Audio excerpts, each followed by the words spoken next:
সম্মানিত দর্শক ও শ্রোতা, আসসালামু আলাইকুম। আমি আজ আহলে বাইতের পরিচয়, তাদের ফজিলত, ইসলামে তাদের গুরুত্ব এবং নূরে মুহাম্মদ সাল্লাল্লাহু আলাইহি সাল্লাম নিয়ে আলোচনা করব।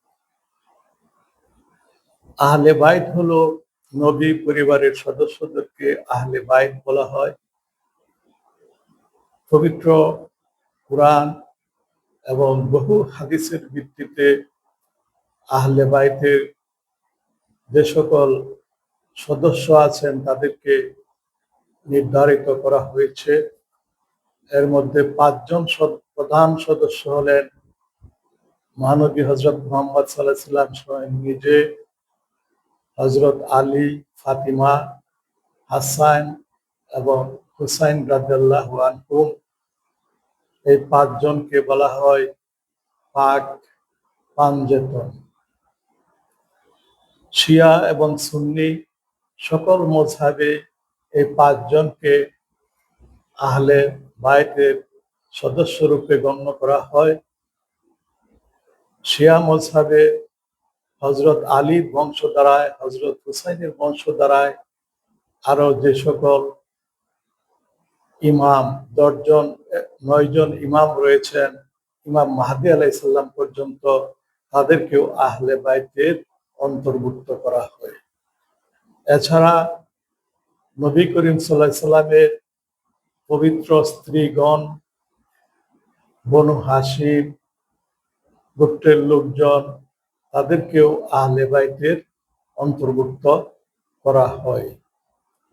যা হোক, 5 জন পাক পাঞ্জেতন, এই 5 জন যে আহলে বাইতের সদস্য, এতে সমস্ত শিয়া সুন্নি সমস্ত উলামারাই একমত।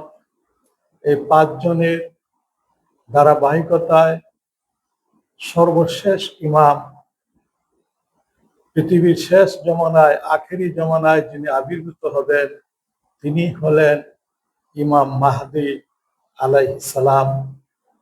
ইমাম মাহদী আলাইহিস সালামের পরিচয় দিতে গিয়ে নবী করিম সাল্লাল্লাহু আলাইহি সাল্লাম বলেছেন, তার নাম হবে নবীর নামের মতোই, তার পিতার নাম হবে নবীর পিতার নামের মতোই।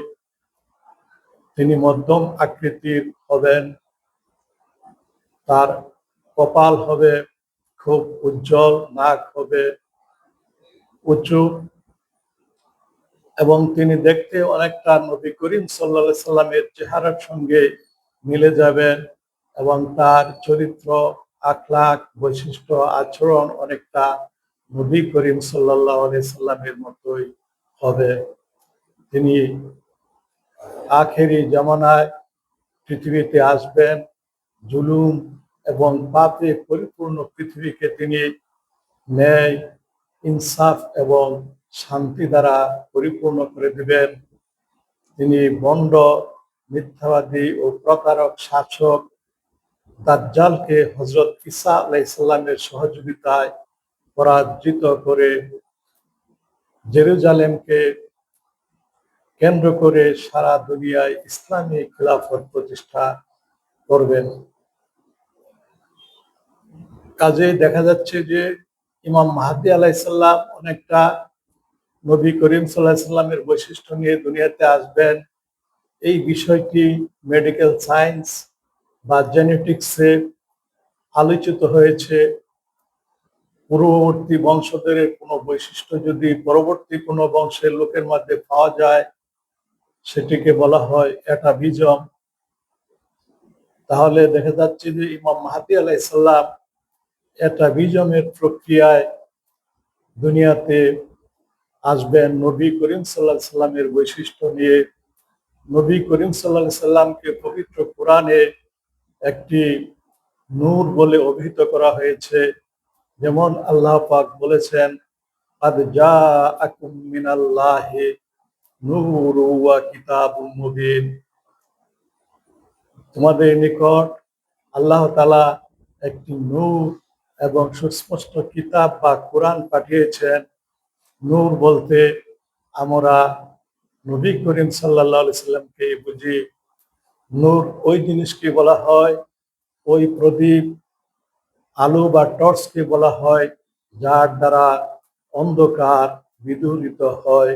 নবী করিম সাল্লাল্লাহু আলাইহি সাল্লামকে সূর্যের সঙ্গেও তুলনা করা হয়েছে, যে সারা দুনিয়ার অন্ধকার বিদূরিত করার জন্যই নবী করিম সাল্লাল্লাহু আলাইহি সাল্লাম দুনিয়াতে আসবেন।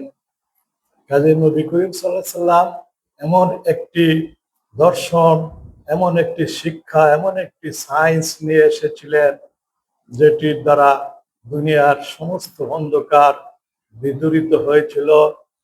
আইএমএ জাহেলিয়া বিদূরিত হয়ে ইসলামের নূর সারা দুনিয়ায় প্রতিষ্ঠিত হয়েছিল। সেই নূরে মুহাম্মদকে নিয়ে আবার দুনিয়াতে আবির্ভূত হবেন, পুনরায় দুনিয়াতে আবির্ভূত হবেন ইমাম মাহদী আলাইহিস সালাম শেষ জামানায় বা আখেরি জামানায়। এবং আখেরি জামানায় যে অন্ধকার, যে জাহেলিয়া নেমে আসবে, সেটি দূর হয়ে আলো, ইসলামের আলো জেলে উঠবে। ইমাম মাহদী আলাইহিস সালাম নবী করিম সাল্লাল্লাহু আলাইহি সাল্লামের মতোই একজন ইমাম হবেন, মানব জাতির পথ প্রদর্শক হবেন, মানব জাতির ত্রাণকর্তা হবেন এবং তিনি বিশ্ব শান্তি প্রতিষ্ঠা করবেন। নবী করিম সাল্লাল্লাহু আলাইহি সাল্লামকে আর একটি বিশেষ নূর হিসাবে গণ্য করা হয়। যেমন বলা হয়েছে একটি হাদিসে, আউয়ালু মা খালাকাল্লাহু নূরি। এই হাদিসটি হযরত জাবির রাদিয়াল্লাহু আনহুর বরাতে বর্ণনা করা হয়। যদিও এটি সহিহ হাদিস গ্রন্থে পাওয়া যায় না, তবে বহু সুন্নি আলিম, সুন্নি মুহাদ্দিস এবং সুফিয়ায়ে কেরাম এই হাদিসটি গ্রহণ করেছেন এবং তারা এই কথা বলেন যে আল্লাহ পাক প্রথম যে জিনিসটি সৃষ্টি করেছেন সেটি হলো আমাদের নবীর নূর, নূরে মুহাম্মদী। সেই নূর থেকেই বিশ্বজগৎ সৃষ্টি হয়েছে, মানব জাতি, প্রাণী জগৎ, উদ্ভিদ জগৎ সবই সেই নবীর নূর থেকে সৃষ্টি হয়েছে। নবীর নূরকে বোঝানোর উদ্দেশ্যে বহু কিতাবপত্র, বহু স্কলার, ইসলামিক পণ্ডিতরা বহু কিতাব লিখেছেন এবং অনেক নাত, নবীর শানে অনেক নাত বা প্রশংসামূলক কবিতা রচিত হয়েছে। মাওয়াহিবে লাদুনিয়া গ্রন্থে, ইমাম কুস্তুলানি মাদারিজুন নবুওয়াত গ্রন্থে, শাইখ আব্দুল হক মুহাদ্দিস দেহলভী নবীর নূর সম্পর্কে বিস্তারিত আলোচনা করেছেন, যে জগতের সৃষ্টি হয়েছে নবীর নূর থেকে। আমরাও বাংলা ভাষায় যে বিশ্বনবী একটি গ্রন্থ পাই, কবি গোলাম মোস্তফা লিখেছেন, তিনি এই বিষয়টি আউয়ালু মা খালাকাল্লাহু নূরি অথবা আউয়ালু মা খালাকাল্লাহু রূহি এই হাদিস সম্পর্কে বিস্তারিত আলোচনা করেছেন। তবে দার্শনিক দৃষ্টিভঙ্গিতে বিষয়টি দেখলে মনে হয় যে নবীর নূর থেকে সমগ্র জগৎ সৃষ্টি হয়েছে। এটি হলো একটি অর্থ। আরেকটি অর্থ হলো নবী করিম সাল্লাল্লাহু আলাইহি সাল্লাম মানব জাতির জন্য একটি টর্চ বা আলোকবর্তিকা, যার মাধ্যমে অন্ধকার বিদূরিত হয়, জাহেলিয়াত দূর হয়। যেমন আমরা বাংলা একটি গানে বলে থাকি, তুমি যদি না আসিতে দুনিয়ায় সবই রহিত আধারে। যদি নবী করিম সাল্লাল্লাহু আলাইহি সাল্লাম পৃথিবীতে আসতেন, তাহলে পৃথিবী যে অন্ধকারে তলিয়ে গিয়েছিল, যে আইএমএ জাহেলিয়া সারা দুনিয়াতে বিস্তার লাভ করেছিল, সেই জাহেলিয়ার অন্ধকার নেই, মানব জাতি একটি অসভ্য এবং বর্বর সমাজে বাস করতে হতো। আরেকটি উর্দু গানে যেমন বলা হয়, জো না হতা তেরি জামালিহি তো সারা জাহা তা খাবো খেয়ালিহি। যদি নবীর নূর না পয়দা হইতো, তাহলে সারা দুনিয়ায় কি হইতো? একটা খাব, একটা খেয়াল অথবা অন্ধকার হিসেবে থাকতো।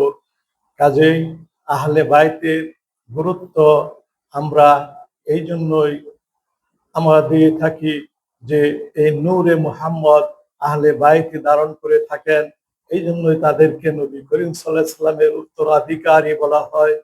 নবী করিম সাল্লাল্লাহু আলাইহি সাল্লামের পর তাদেরকে ইমাম এবং পথ প্রদর্শক হিসাবে মুসলমানগণ, সে শিয়া ইসলামী হোক আর সুন্নি, সবাই এই আহলে বাইতকে পথ প্রদর্শক হিসাবে গ্রহণ করেন, তাদেরকে ভালোবাসেন, তাদেরকে সম্মান করেন।